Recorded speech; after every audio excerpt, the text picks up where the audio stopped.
Okay. Is it on? It's on. Oh, yeah. oh my God. I'm Amy Wilkinson, You and can look at me. I'm looking at you. Yeah. Hi. Yeah. So basically, you have to introduce yourself to me. Yeah, no problem, Zach. First time we're meeting. Introduce yourself and who you work for and your job. Okay. Well, hi, I'm Rhoda Mary Puri Reed. I'm the superintendent of Hopkins Public Schools. My name is Anab Umar. I am case manager at ResourceWest. I'm Amy Wilkinson, and I'm a volunteer at ResourceWest. I am Stanley Brown. I am the Director of Educational Equity and Inclusion for Hopkins Schools.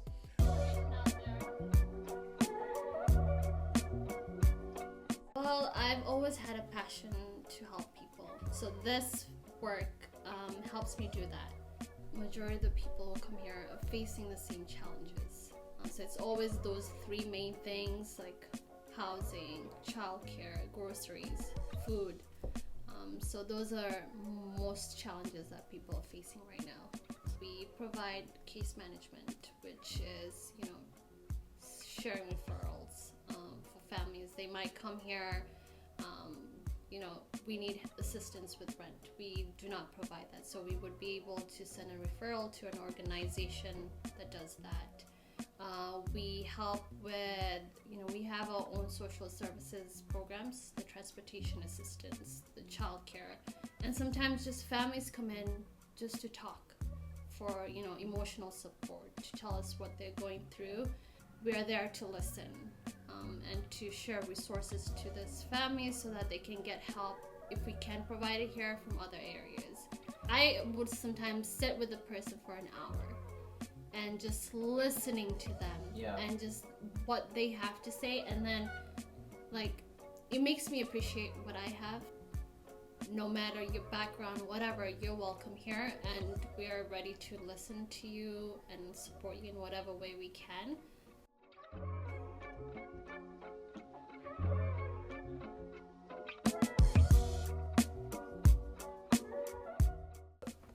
I think that for me, it's always important to make an impact close to home. I wanted to figure out how I could help right in the community where I live, where my kids went to school. My kids went to Minnetonka schools. So for me, when I think about community, I feel like community is a place, but it's also a feeling. It's a place where people should feel safe and empowered. I think what I see is that people sort of have this gap in their own resources, right? So if it's something where we can either be providing something to help them get over that hump, but then they can allocate the resources they have to something else, I think that's one of the things that I see with really most of the families that come in the door. I'm thinking about a family that comes in for winter warm wear. We meet them at the door with kindness and respect, and we're happy that they're here. So this mom and her school-age boy came in to get backpacks and school supplies. And he was pretty apprehensive about getting back to school. He was kind of into superheroes, and I look under and I see there's this Superman, and I'm like, do you think you'd like this one? And he was so excited. And I'm thinking about this, and I'm thinking about the impact of this backpack, right? This is a kid who had been telling his mom, I really don't want to go to school this year. I don't want to start school. And just the act of being able to make a choice, because, choices are limited for kids, right? So for him to be able to choose his backpack, to know it's full of supplies, he's going to have the physical things he needs, put him in a different headspace. I would tell somebody to think about what and where you'd like to make an impact. How do you want to make an impact? The need that we fill isn't going away. It's not going away. These kinds of crises are going to continue to happen for families. And so we absolutely need people in terms of their time, in terms of their dollars, in terms of their goods. And we're making a difference right here.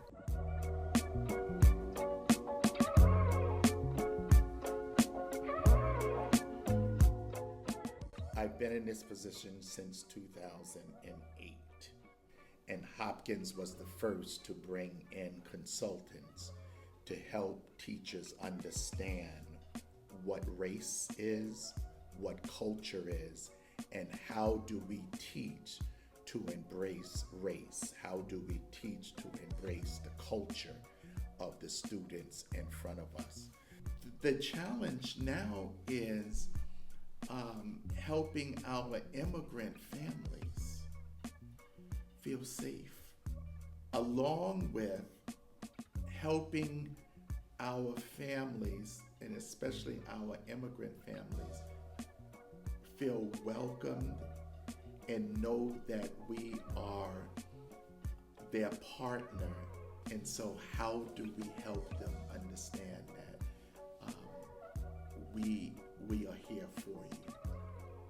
Helping our community understand that investing in young people today is the future of our success as a democracy tomorrow.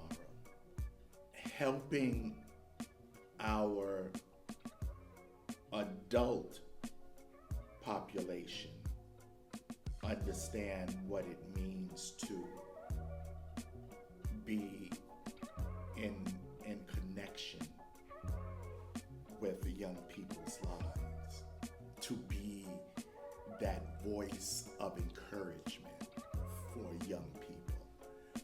So how do we begin to step into the lives of these young people to say, you are bright, you are smart.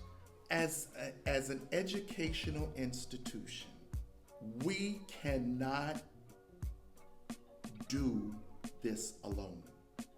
We need outsiders like ResourceWest to have wraparound services to help our vulnerable students succeed.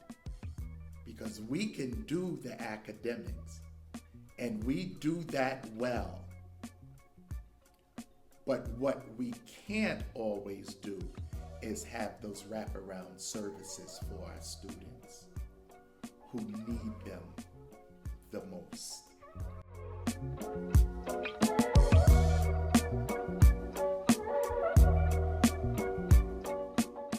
Community to me is defined as a group of humans working in interconnected ways to build the fabric that will hold them all together. And this idea that through an effective education and community support, our most marginalized communities can thrive.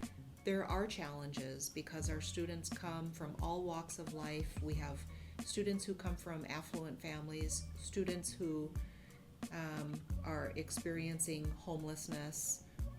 The challenge is to determine what is getting in the way of individual and family and school success. But also as a system leader, you're also looking for signals that things are working so that you can replicate those programs or policies or practices across the system. And to serve families well, we also rely on organizations like ResourceWest because they can provide some programs and support and services that we can't, with backpacks for children whose families are struggling and may not be able to afford the school supplies. Like there's all kinds of just life support kinds of services that ResourceWest steps in to provide. And then as a school system, we're more equipped to provide the enrichment, the outside of school experiences, like ResourceWest, plus Hopkins Public Schools, plus, any or all of the other organizations that play a vital role in providing that wraparound support is what community is and what community needs to be, and it's what our families and students need. Right now, as adults, we have an opportunity to invest in our children, and the quality of the investments we make in our children and in our students will inform the quality of life we have as we grow older. And I would argue that the legacy that we each want to have should be based on how much we helped other people who don't have the support that they need to help themselves.